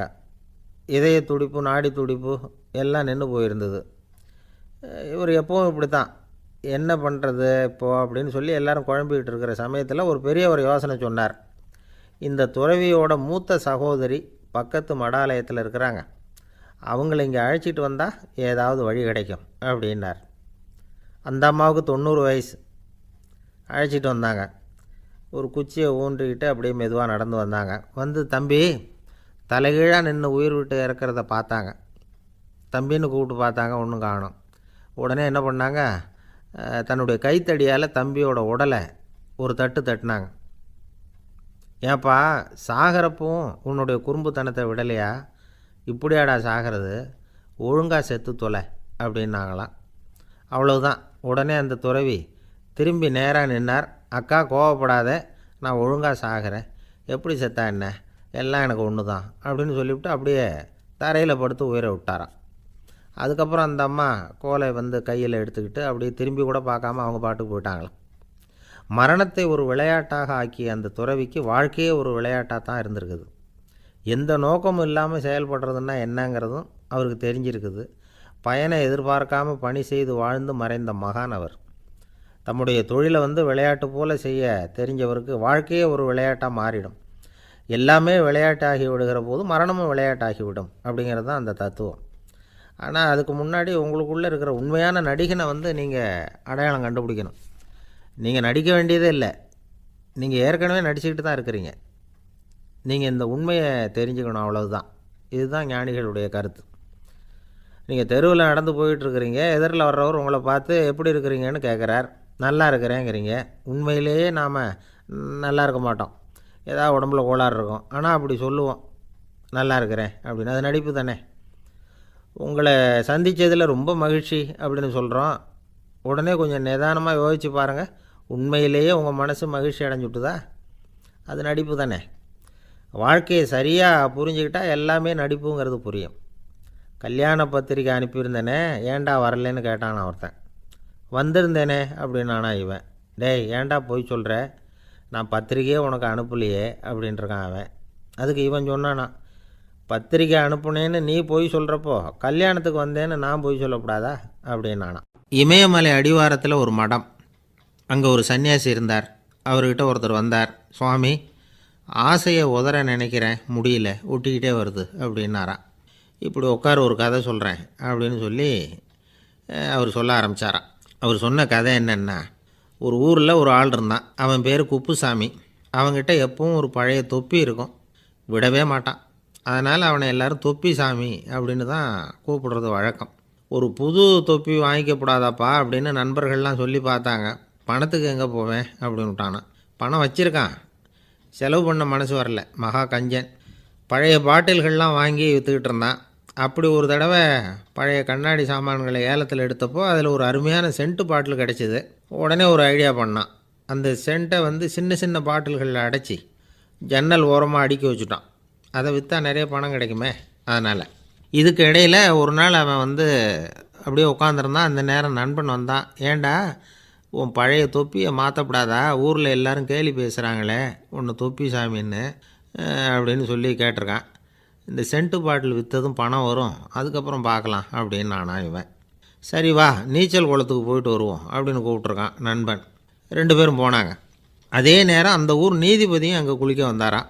அவர்கிட்ட இருந்தது விலை உசந்த ஒரு புது தொப்பி. அதை அங்கே இருந்த ஸ்டாண்டில் மாட்டிவிட்டு குளிக்க போனார். இதுக்கிடையில் குப்புசாமி குளிச்சுட்டு வந்தான். அவனுடைய பழைய தொப்பியை காணலை. அந்த புது தொப்பியை பார்த்தா இது நண்பனுடைய வேலை தான் அப்படிங்கிறதாக புரிஞ்சுக்கிட்டு அதை எடுத்து மாட்டிகிட்டு வந்துட்டான். நீதிபதி குளிச்சுட்டு வந்து பார்க்குறாரு, தொப்பியை காணும். போலீஸில் புகார் கொடுத்தார். அவங்க வந்து தேடினாங்க. ஒரு மூலையில் பழைய தொப்பி கிடச்சிது. அடடா, இது நம்ம குப்புசாமியோட தொப்பி இல்லையா அப்படின்னு நானா ஒருத்தன். உடனே அவன் வீட்டுக்கு தேடிட்டு போயிருக்காங்க. அங்கே போய் பார்த்தா புது தொப்பி அங்கே இருக்குது. உடனே அவனுக்கு 1000 ரூபா அபராதம் போட்டாங்களாம். அவன் பணத்தை கட்டிவிட்டு ரொம்ப எரிச்சலோடு வீட்டுக்கு வந்தான். பழைய தொப்பி கண்ணில் பட்டுது. மறுபடியும் உன்னால் தானே எனக்கு 1000 ரூபா நஷ்டம் அப்படின்னு சொல்லி அதை எடுத்துக்கிட்டு அப்படி போயிருக்கான். அந்த ஊர் குளத்தில் வீசி எரிஞ்சிட்டு வந்துட்டான். அது மீன் பிடிக்கிற ஒருத்தன் கையில் சிக்கிச்சு. அவன் வர்ற வழியில் அதை எடுத்து வேகமாக வீசி எறிஞ்சான். அது நேராக குப்புசாமி வீட்டு ஜன்னல் வழியாக உள்ளே வந்து இந்த சென்ட்டு பாட்டில்கள் மேலே விழுந்து எல்லாம் உடஞ்சி நொறுங்கி போச்சு. குப்புசாமி பார்த்தான். தோட்டத்தில் ஆழமாக ஒரு குழியை வெட்டினான். அந்த தொப்பியை போட்டான், மூடிவிட்டான். இதை அடுத்த வீட்டுக்காரன் பார்த்தான். ஏதோ புதையல் தான் வச்சுருக்கான் போல இருக்குன்னு நினச்சான். போலீஸில் போய் புகார் கொடுத்துட்டான். மறுபடியும் போலீஸ் குழியை தோண்டினாங்க. பழைய தொப்பி மறுபடியும் வெளியில் வந்தது. எல்லோரும் சிரிக்கிறாங்க. அன்னைக்கு ராத்திரியே அந்த தொப்பியை எடுத்துக்கிட்டு நேராக புறப்பட்டான். ஒரு கல்லில் அதை சேர்த்து கட்டி குடிநீர் தொட்டி இருக்கும்ல, அதில் போட்டுட்டு வந்துட்டான். இனிமேல் என்ன பண்ணும் பார்ப்போன்னு. ஒரு நாள் திடீர்னு குழாயெல்லாம் அடைப்பட்டு போச்சு. மாநகராட்சி அலுவலர்கள் வந்து என்னன்னு பார்த்தா அந்த பழைய தொப்பி குழாயை அடைச்சிக்கிட்டு இருக்குது. இது குப்புசாமியோட தொப்பிங்கிறது தான் எல்லாருக்கும் தெரியுமே. உடனே குடிநீரை வந்து பாழாக்கணத்துக்காக குப்புசாமிக்கு கோர்ட்டு 2500 ரூபா அபராதம் போட்டுவிட்டுது. அதையும் கட்டிவிட்டு வெளில வந்தான். கடைசியாக முடிவு பண்ணான். ஒரு நெருப்பு குச்சியை கிழிச்சான். தொப்பியை கொளுத்தினான். எரிஞ்சுது. எடுத்து வெளில எரிஞ்சான். கொஞ்ச நேரத்தில் தீ அணைப்பு படம் வந்துட்டுது. ஆமாம், இவன் எடுத்து எரிஞ்சது வெளியில் விழுந்து வீட்டு கூரையே பற்றிக்கிட்டு எரிய ஆரம்பிச்சுட்டுது. அவனோட பணத்தாசையும் அதோடு சேர்ந்து எரிஞ்சு போச்சான். இப்படி ஒரு கதை.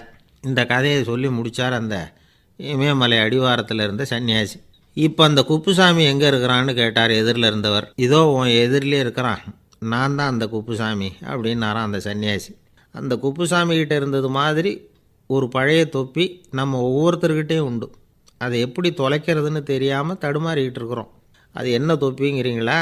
அதுதான் நம்மை சூழ்ந்திருக்கிற மாயை அப்படிங்கிறார் சுவாமி சின்மயானந்தர்.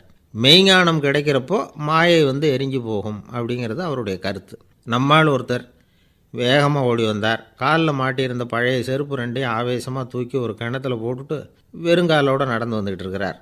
ஏன் அப்படி பண்ணீங்க அப்படின்னு கேட்டோம். அந்த செருப்புக்கு சொந்தக்காரன் வந்து பின்னாடி வந்துக்கிட்டு இருக்கிறான், அதனால் அப்படி பண்ணேன் அப்படிங்கிறார் இவர். எனக்கு இது மட்டும்தான் சார் தெரியும், இதை தவிர வேறு எதுவும் தெரியாது அப்படின்னு சொல்லிக்கிட்டே காலம் தள்ளுறவங்க ரொம்ப பேர். அவங்களெல்லாம் கஷ்டப்பட வேண்டியிருக்கும். ஒருத்தர் தன்னுடைய தொழிலில் ரொம்ப கெட்டிக்காரராக இருக்கலாம். அதுக்காக எப்பவும் அதே ஞாபகத்தில் இருந்துக்கிட்டு உலகியல் அறிவு இல்லாமல் இருந்துடக்கூடாது. அது ஆபத்து. இதுக்காக நம்ம தாத்தா பாட்டிலாம் ஒரு கதை சொல்லுவாங்களே, கேள்விப்பட்டிருக்கீங்களா? ஒரு சமயம் ஒரு 4 பேர் சேர்ந்து வெளியூருக்கு பிரயாணம் போனாங்களாம். அந்த 4 பேர் எப்படி தெரியுமா?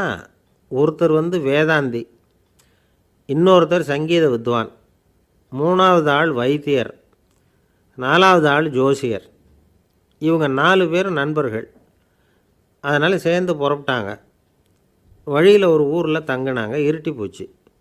அதனால் இன்றைக்கி ராத்திரி இங்கேயே தங்கி இருந்துட்டு நாளைக்கு புறப்படலாம் அப்படின்னு தீர்மானம் பண்ணாங்க. சாப்பாட்டுக்கு என்ன பண்ணுறது?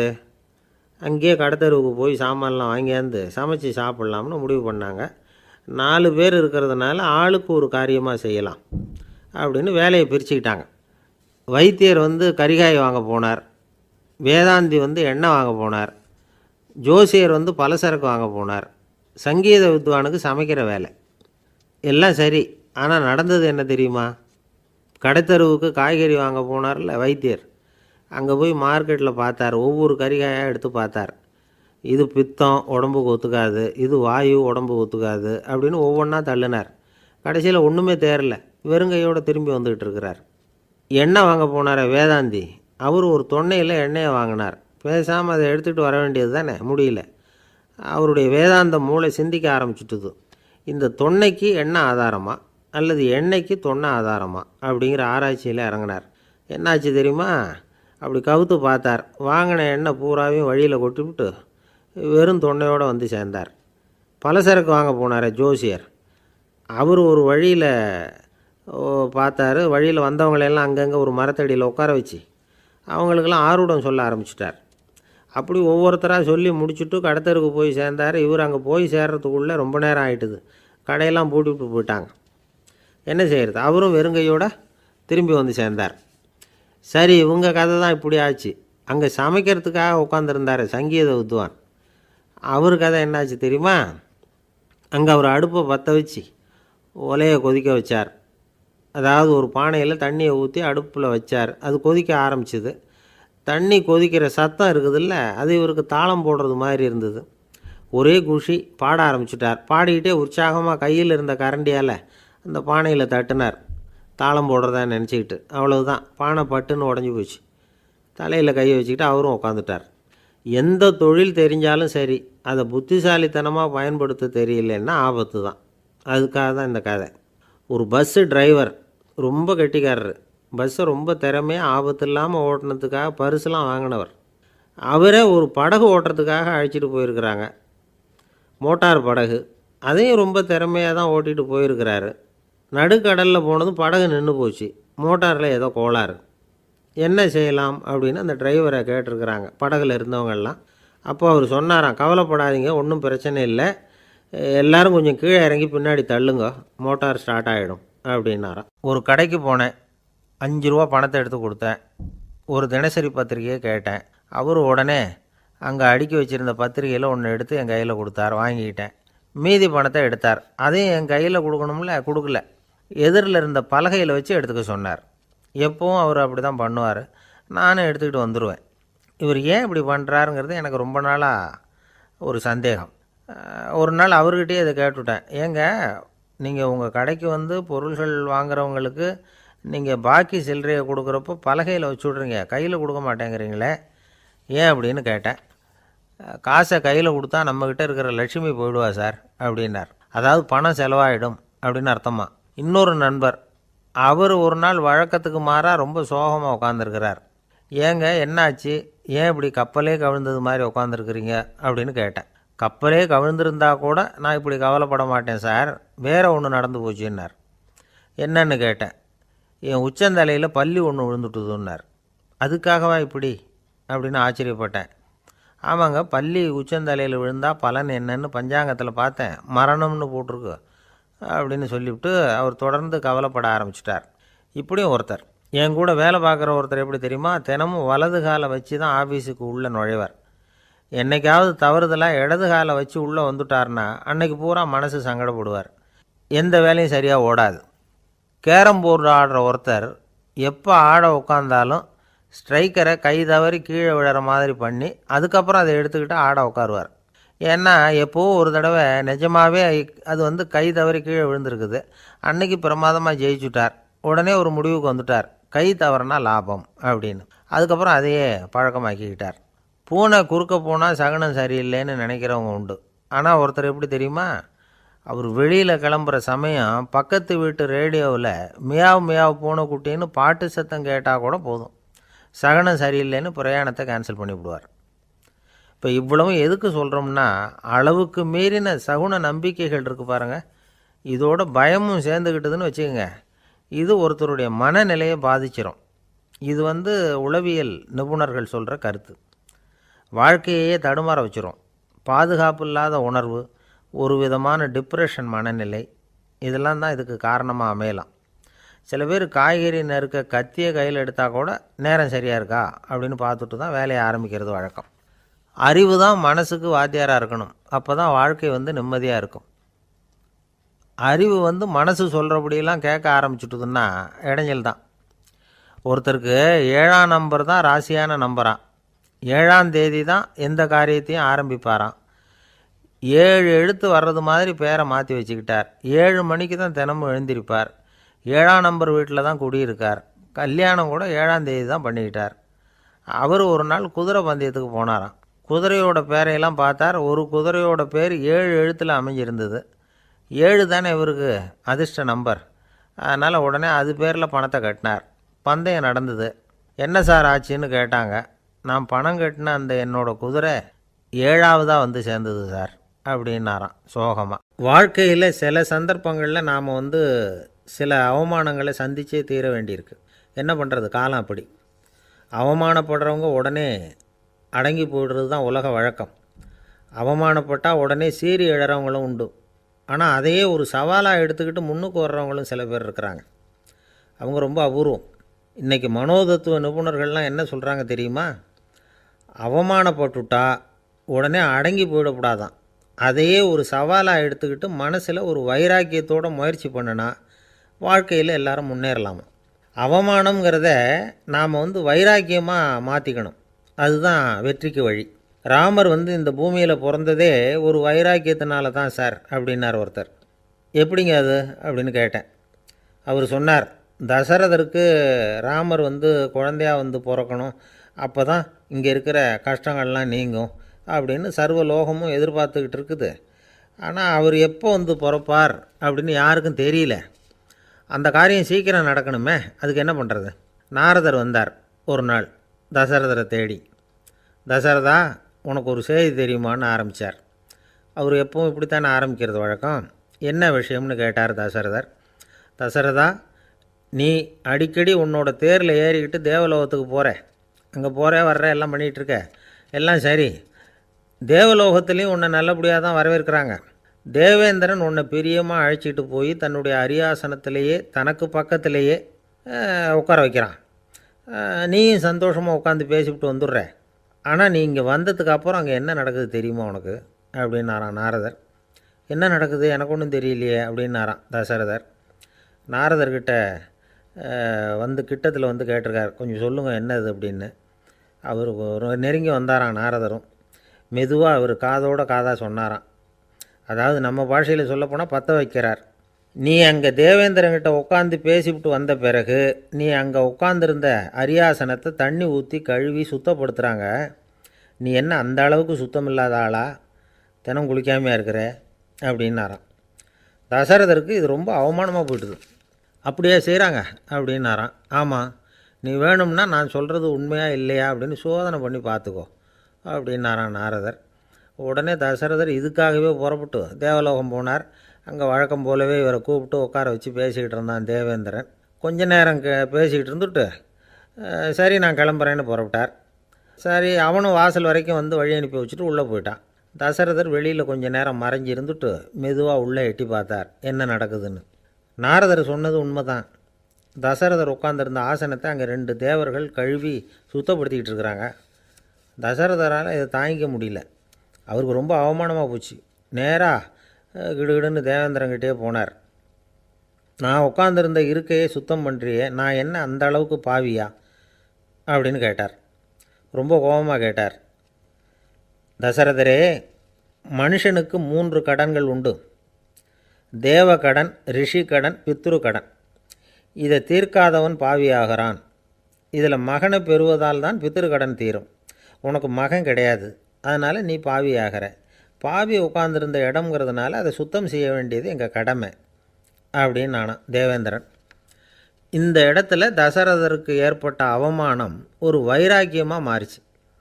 தேவேந்திரனே கேட்டுக்கோ, ஒரு மகனை பெற்ற பிறகு தான் இந்த சபையில் மறுபடியும் அடி எடுத்து வைப்பேன் அப்படின்னு சொல்லிவிட்டு போயிட்டாராம். போய் புத்திர காமேஷ்டி யாகம் பண்ணார். புத்திரர்கள் பிறந்தார்கள். இந்த கதையில் உள்ள கருத்து என்னென்னா, தேவேந்திரன் தசரதரை அப்படி அவமானப்படுத்தலைன்னா அவருக்கு இப்படி ஒரு வைராக்கியம் பிறந்திருக்குமா? யோசித்து பார்க்கணும். நமக்கு ஏற்படுகிற சில அவமானங்களையும் வைராக்கியமாக மாற்றிக்குவோம். அப்படி மாற்றிக்கிட்டோம்னா வாழ்க்கையில் முன்னேறலாம். நம்ம ஆளுங்க சில பேர் அவமானத்தை வைராக்கியமாக மாற்றிக்கிறது எப்படி தெரியுமா? நம்மக்கிட்ட ஒரு பையன் சொன்னான், எங்கள் அப்பா என்னை எல்லாருக்கும் முன்னாடி வச்சு திட்டிவிட்டார், பொறுப்பு இல்லாமல் ஊர் சுற்றுறேன்னு சொல்லி அவமானப்படுத்தி விட்டார்.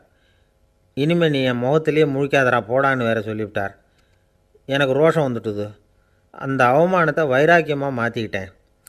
அன்னையிலேருந்து அவர் முகத்திலேயே முழிக்கிறது இல்லை அப்படின்னா. அப்படியான்னு கேட்டோம். ஆமாங்க, அவர் வீட்டில் இல்லாத நேரமாக பார்த்து உள்ளே சமையல் கட்டுக்கு போய் சாப்பிட்டுட்டு நைஸாக வெளியில் வந்துடுவேன் அப்படிங்கிறான் அவன். ஒரு ஆள் இருந்தான், நிறைய பணம் சம்பாதிச்சான். ஆனால் செலவு பண்ண மனசு வரல, கருமி. அவன் என்ன பண்ணான், சேர்த்த பணம் பூராவையும் ஒரு மரத்தடியில் புதைச்சி வச்சுருந்தான். வாரத்துக்கு ஒரு தடவை அந்த மரத்தடிக்கு வருவான். புதைச்ச இடத்த ஆவலோடு பார்த்துக்கிட்டு இருப்பான். அதுக்கப்புறம் போயிடுவான். அவ்வளவுதான். ஒரு நாள் ஒரு திருடன் வந்தான். இவன் புதைச்சி வச்சுருந்ததெல்லாம் எடுத்துகிட்டு போட்டான். இது தெரிஞ்சு போச்சு. அந்த கருமி புலம்ப ஆரம்பிச்சிட்டான். இவன் புலம்பலை கேட்டதும் அக்கம் பக்கத்தில் இருந்தவங்கெல்லாம் ஓடி வந்தாங்க. என்ன விஷயம்னு விசாரித்தாங்க. இவன் சொன்னான். ஒரு பெரியவர் கேட்டார், ஏன்ப்பா வாரம் வந்து இந்த இடத்த பார்க்குறதாக சொன்னியே, எப்போவாவது இதில் இருக்கிற பணத்தை எடுத்து செலவு பண்ணியிருக்கியா அப்படின்னு கேட்டார். நான் அப்பப்போ வந்து அதை பார்க்குறது தான் வழக்கம், அதை தொட்டதே இல்லைன்னு அவன். சரி, அப்படின்னா இப்போவும் நீ அதே மாதிரி வாரம் ஒரு தடவை வந்து இந்த இடத்த பார்த்துட்டு போகலாமே அப்படின்னாராம் அந்த பெரியவர். அதுவும் சரிதானே, எவ்வளவு காலமானாலும் அவன் அந்த பணத்தை எடுத்து செலவு பண்ண போகிறதில்ல. அப்படி இருக்கிறப்ப உள்ளே பணம் இருந்தாலும் ஒன்று தான், இல்லாமல் போனாலும் ஒன்று தான். இதிலேருந்து என்ன புரியுதுன்னா, ஒருத்தர்கிட்ட இருக்கிற பணத்தை கொண்டு அவர் பணக்காரரா ஏழையா அப்படின்னு முடிவு செய்கிறது சரியில்லை. அந்த செல்வத்தை அனுபவிக்கிற திறன், பயன்படுத்துகிற திறன், அதை வச்சு தான் அவர் ஏழையா பணக்காரரா அப்படிங்கிறத நிர்ணயம் பண்ணணும். அதுதான் சரி. செலவு பண்ண தெரியாதவன் சேகரம் பண்ணிகிட்டே இருக்கிறதுனால என்ன பிரயோஜனம்? தலைமுடியே இல்லாதவன் தாராளமாக சீப்புகளை வாங்கி சேகரம் பண்ணுறது மாதிரி தானே இது. சில சமயம் செலவு பண்ண நாம் தயாராக இருந்தால் கூட அந்த செல்வம் நமக்கு பயன்படுறதில்ல. அரேபியாவில் ஒரு நகை வியாபாரி விலை உயர்ந்த முத்துக்களை எல்லாம் அவர் வச்சு வியாபாரம் பண்ணிகிட்டு இருந்தார். அவர் ஒரு சமயம் ஒரு பாலைவனம் வழியாக போயிட்டு இருக்கிறார் ஒட்டகத்தில். அப்போது திடீர்னு கடுமையான புயல் வீச ஆரம்பிச்சுட்டுது. திசை தவறி இவர் எங்கேயோ வந்துட்டார். கூட வந்தவங்களையும் காணலை, எங்கே போனாங்களோ தெரியல. இவர் ரொம்ப பயந்து போய் அங்கே எங்கேயுமா அலைஞ்சு திரியிறார்.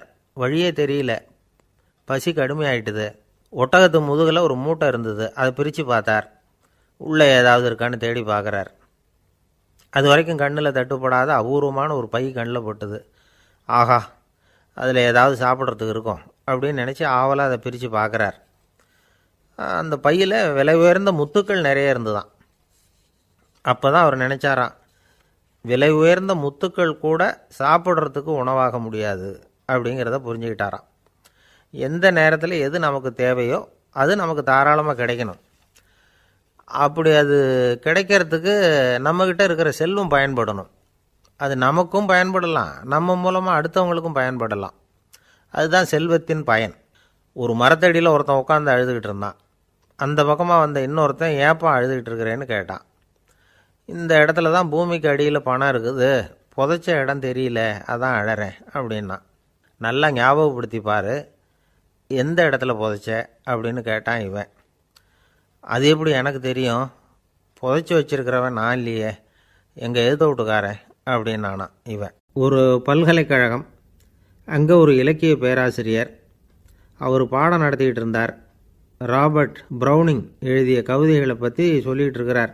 மாணவர்களும் ரொம்ப அக்கறையாக அதை கேட்டுக்கிட்டு இருக்கிறாங்க.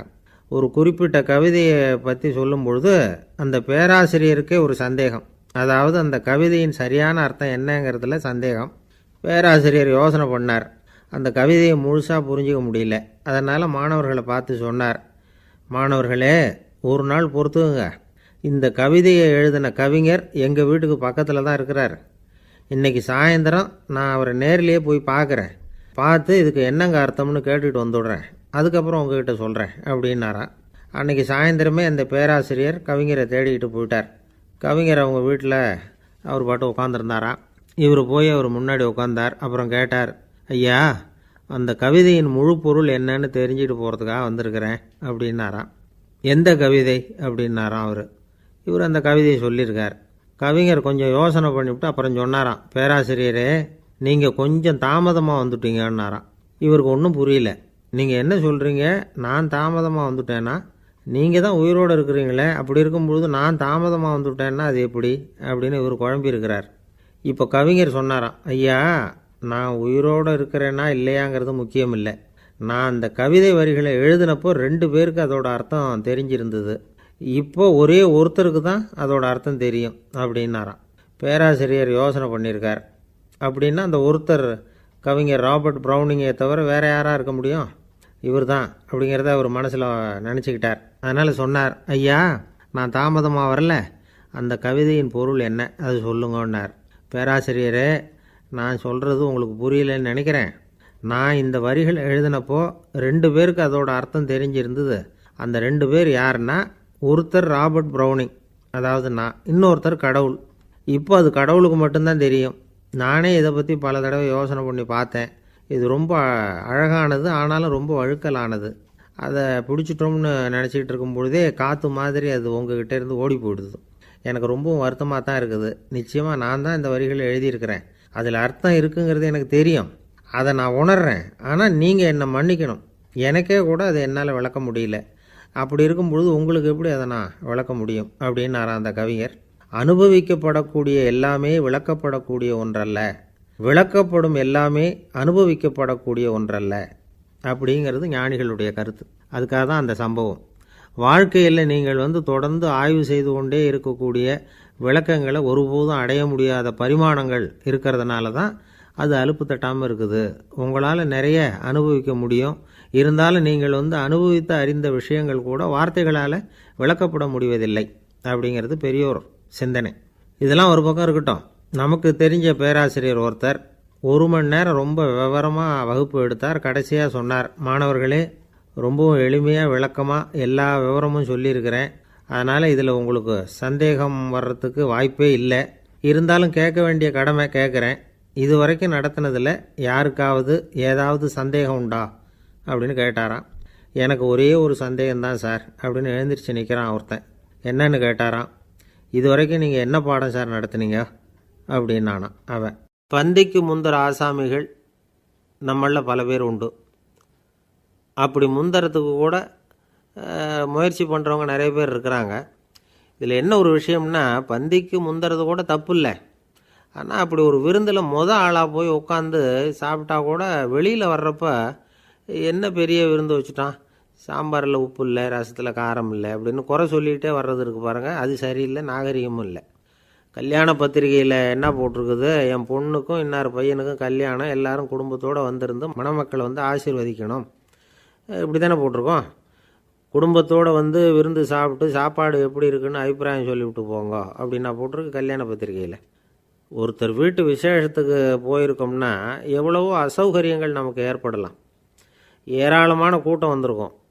எல்லாரையும் அவங்க தனித்தனியாக கவனிச்சிக்கிட்டு இருக்க முடியாது. நாம் தான் அனுசரித்து நடந்துக்கணும். நாமளாக போய் வாழ்த்த வேண்டியவங்களை வாழ்த்தி விட்டு சேரணும். அதை விட்டுட்டு பத்திரிக்கை கொடுத்தானேன்னு போனேன், கவனிப்பே சரியில்லை அப்படின்னு புலம்பிக்கிட்டு இருக்கக்கூடாது. ஒரு விருந்துக்கு போனால் அங்கே எப்படி நடந்துக்கணும் அப்படிங்கிறத பற்றி கூட அனுபவசாலிகள் சில விவரங்கள்லாம் சொல்லியிருக்கிறாங்க. இந்த காலத்தில் கல்யாணம், பிறந்த நாள், அது இதுன்னு நிறைய விருந்துகள் நடக்குது. அதெல்லாம் எதுக்காக? மனித உறவுகளை வளர்த்துக்கிறதுக்காக தான், வேறு எதுக்கு? ஒரு விருந்துக்கு போனால் அமைதியாக பொறுமையாக போய் உட்காரணும். அடித்து பிடிச்சிக்கிட்டு இடத்த பிடிக்க போகிறேன் அப்படின்னு நிற்கக்கூடாது. முதல் பந்தி நடந்துக்கிட்டு இருந்தால் அது முடிஞ்சு இலை எடுத்து சுத்தம் பண்ணதுக்கு அப்புறம் போய் உட்கார்றது தான் நாகரீகம்.